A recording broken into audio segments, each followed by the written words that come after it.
Hi எல்லாருக்கும் வணக்கம். இன்னைக்கு ஒரு குட்டி மினி பிளாக் பார்த்துடலாமா? ஸோ எவ்ரிடே இனிமே வந்து ஒரு நாளைக்கு ஒரு மினி பிளாகாச்சும் கண்டிப்பாக வந்து வரும். ஸோ மிஸ் பண்ணாமல் பாருங்க. பிடிச்சிருந்தா லைக் பண்ணிக்கோங்க. ஸோ இன்னைக்கு என்ன அப்படின்னு பார்த்தீங்கன்னா, இன்னைக்கு வந்து முத நாள் டியூட்டிக்கு வந்து நான் கிளம்பியிருக்கேன். என்ன டியூட்டி அப்படின்னு பார்த்தீங்கன்னா, இது வந்து கொட்டைப்பாக்கு வந்து உரிக்கிறது. ஸோ அந்த டியூட்டிக்கு தான் இன்னைக்கு வந்து நான் கிளம்பியிருக்கேன். ஸோ ஃபஸ்ட்டு டேன்றதுனால எனக்கு கொஞ்சம் ஹெவியாக இருந்தது. ஏன் அப்படின்னா, ஸோ இத்தனை நாள் விட்டு இப்போ வந்து நம்ம பாக்கு உரிக்கிறோம் அப்படின்னும் போது செம்ம கை கால் வலி எல்லாம் இருந்தது. ஏன்னா நான் யூஸ் பண்ணிட்டு இருக்க அந்த கத்தியும் கொஞ்சம் அந்த வாயெல்லாம் போயிருந்தது. சரி நம்ம ட்ரை பண்ணி உரிக்கலாம், உரிக்க அதுக்கு வந்து வாய் வரும் அப்படின்னு சொல்லி இன்னைக்கு ட்ரை பண்ணி உரிக்கலாம்னு சொல்லி வந்திருக்கேன்.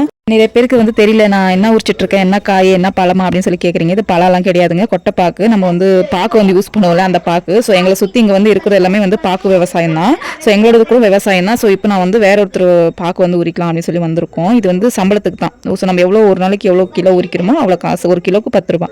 ஈவினிங் ஸ்நாக்ஸ் கூட கொடுத்தாங்க. சுட சுட டீ போண்டா எல்லாமே கொடுத்தாங்க. சாப்பிட்டுட்டு இன்னைக்கு மினி விளாக் இவ்வளோ தான். பிடிச்சிருந்தா லைக் பண்ணிக்கோங்க. தேங்க்யூ.